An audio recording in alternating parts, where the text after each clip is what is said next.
새벽에 나오신 이 시간 함께 나눌 하나님의 말씀은 히브리서 13장 말씀입니다. 히브리서를 이제 오늘 마무리하게 되는데요. 히브리서에 나온 말씀도 이제 뭐 조금 다른 모습으로 다른 방법으로 풀어나가긴 했지만 구원에 대해 재차 강조되는 말씀은 동일합니다. 우리는 예수님을 믿는 믿음으로 구원을 받는 것이지 유대교의 제사나 규례나 율법을 지켜서 이루어지는 것이 아니다라고 다시 한번 반복하고 있습니다. 다만 이제 로마서 같은 곳에서는 우리가 믿음으로 구원을 받습니다라고 이렇게 강조를 한다면 히브리서에서는 유대교의 제사나 규례나 율법을 지켜서 구원받는 것이 아닙니다에 더 초점을 맞추고 있습니다. 왜냐하면 히브리서는 여러 번 말씀드렸지만 그 독자가 히브리인들, 유대인들이기 때문입니다. 유대인들이 유대교에 자꾸 이렇게 유혹받고 강압받고 유대교로 다시 돌아오라는 상황 가운데 있는 것을 알기 때문에 그것 때문에 유대교로 인해서 우리는 구원을 받는 것이 아니다라고 조금 더 강조하고 있는 편지입니다.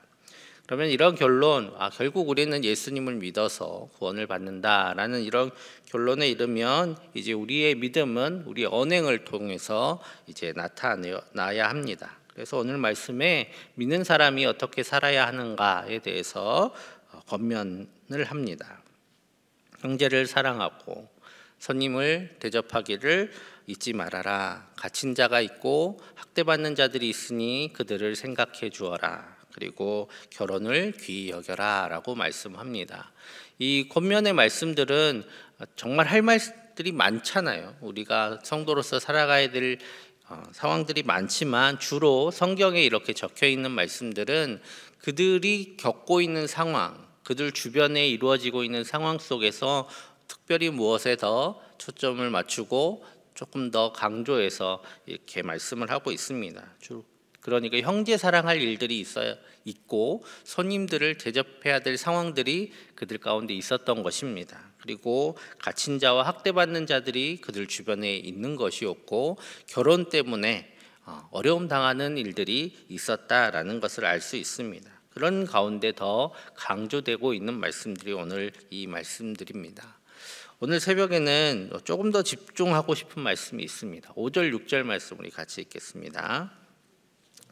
돈을 사랑하지 말고 있는 바를 족한 줄로 알라. 그가 친히 말씀하시기를 내가 결코 너희를 버리지 아니하고 너희를 떠나지 아니하리라 하셨느니라. 그러므로 우리가 담대히 말하되 주는 나를 돕는 이시니 내가 무서워하지 아니하겠노라. 사람이 내게 어찌하리요 하노라. 아멘. 돈을 사랑하는 이유를 아주 독특하게 그리고 정확한 우리의 심리를 짚어내면서 설명하고 있습니다. 보통 다른 말씀 속에서 돈을 사랑하는 이유를 보통 욕심으로 표현을 합니다. 우리가 욕심이 많아서 우리 안에 욕망이 많아서 우리가 돈을 사랑한다 이렇게 말씀하고 있지만 오늘 말씀은 누구한테 하고 있는 말씀이냐면 성도들한테 하는 말씀이잖아요. 여러분들 막 욕심이 많아서 돈을 많이 벌어야겠다 이렇게 생각하시는 분들이 그렇게 많지 않을 겁니다. 돈을 우리가 막 사랑하는 분들도 많지는 않을 거예요. 그런데 돈을 벌기 위해서 우리가 애를 쓰고는 있습니다. 그래서 히브리서 기자는 오늘 그런 성도들의 마음을 이렇게 짚어냅니다. 돈을 사랑하는 이유는 욕심 때문이기보다는 두려움 때문이다라고 말씀하고 있습니다.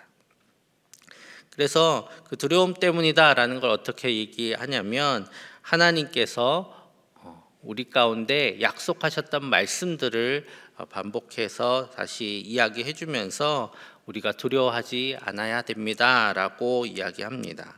하나님께서 내가 결코 너희를 버리지 아니하고 너희를 떠나지 아니하리라 하셨고 주는 나를 돕는 이시니 내가 무서워하지 아니하겠노라. 사람이 내게 어찌하리요 라는 말씀을 덧붙이시면서 우리가 무서워하기 때문에 두려워서 돈을 사랑하고 돈을 모으려 하고 자족하지 못합니다 라고 말씀하고 있습니다.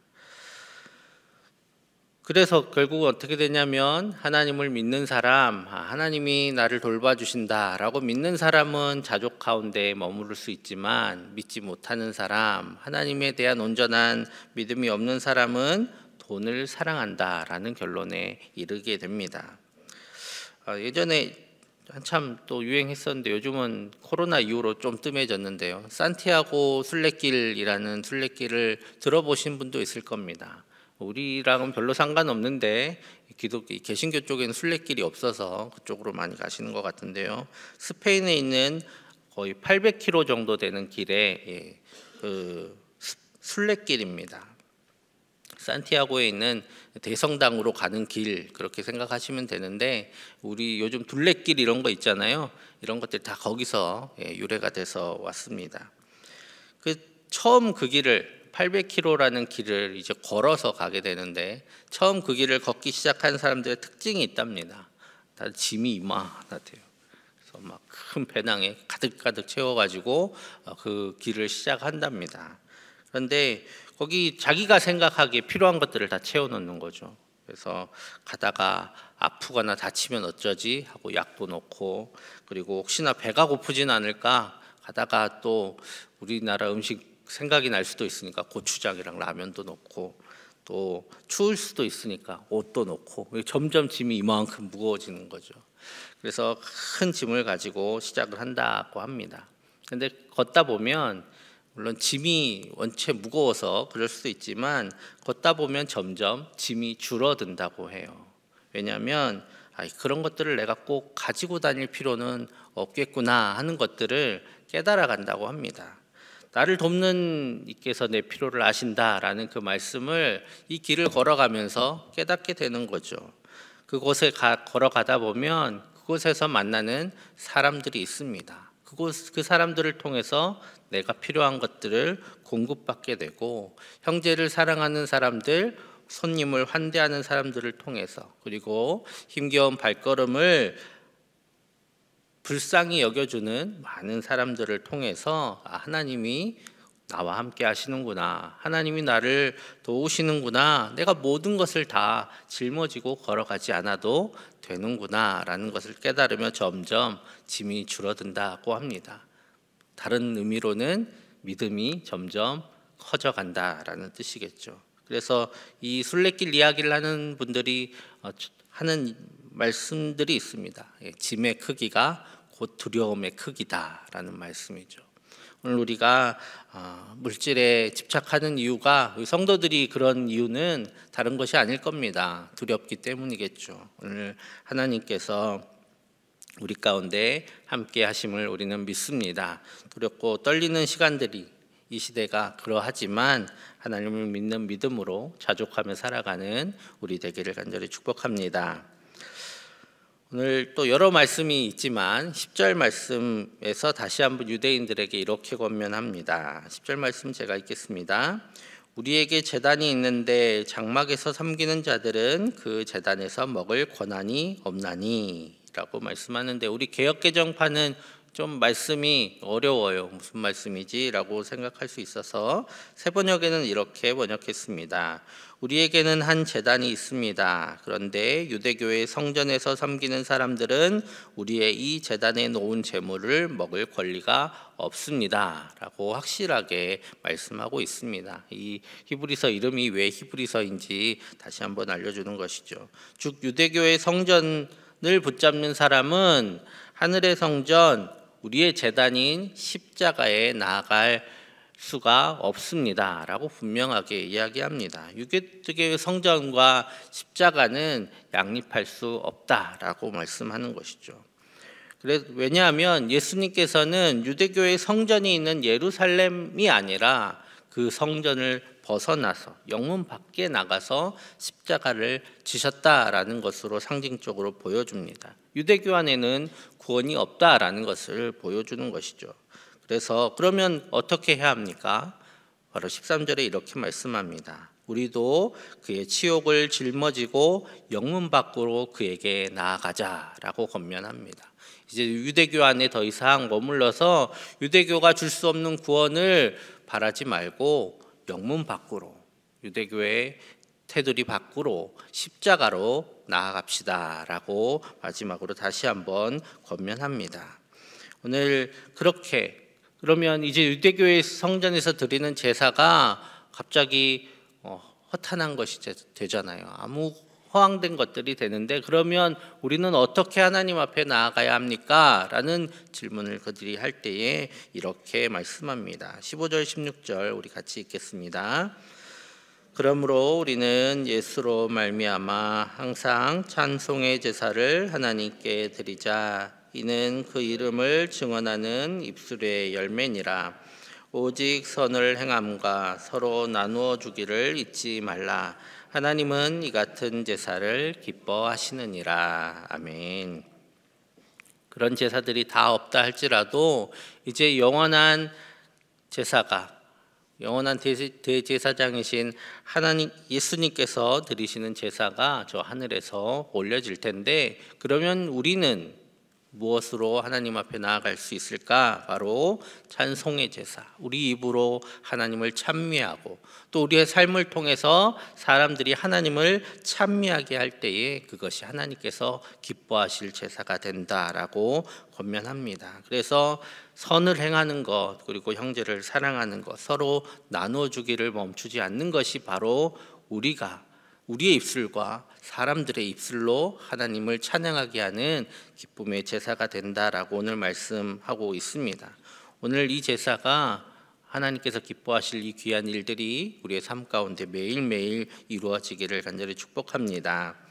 오늘 히브리서 기자가 이 성경을 통해서, 이 편지를 통해서 우리에게 꼭 하고 싶은 말씀이 딱 두 절에 정리되어 있습니다. 우리 두 절 같이 읽을 텐데요. 20절, 21절 말씀 우리 같이 읽겠습니다. 양들의 큰 목자이신 우리 주 예수를 영원한 언약의 피로 죽은 자 가운데서 이끌어내신 평강의 하나님이 모든 선한 일에 너희를 온전하게 하사 자기 뜻을 행하게 하시고 그 앞에 즐거운 것을 예수 그리스도로 말미암아 우리 가운데서 이루시기를 원하노라. 영광이 그에게 세세 무궁토록 있을지어다. 아멘. 이 말씀처럼 우리 안에 하나님의 뜻을 행하는 아름다운 모습들이 오늘 하루도 우리 가운데 이루어져 가기를 간절히 축복합니다. 함께 기도하겠습니다. 시간 기도하실 때에 하나님, 우리의 삶 가운데 하나님을 찬미하는 제사가 선을 행함이, 그리고 서로 나누고 형제를 돕는 일들이 매일매일 드려질 수 있도록 우리의 삶 속에 하나님의 뜻이 이루어질 수 있도록 위에서 함께 기도해 주시고, 이번 주에 부흥회가 있습니다. 부흥회 가운데 많은 성도들이 함께 참여하게 하시고 또 강사 목사님을 붙들어 주셔서 은혜 충만한 부흥회가 되게 하여 주옵소서. 위에서 함께 기도하며 나가겠습니다. 사랑의 하나님, 우리를 사랑하셔서 예수님을 보내주심에 감사합니다.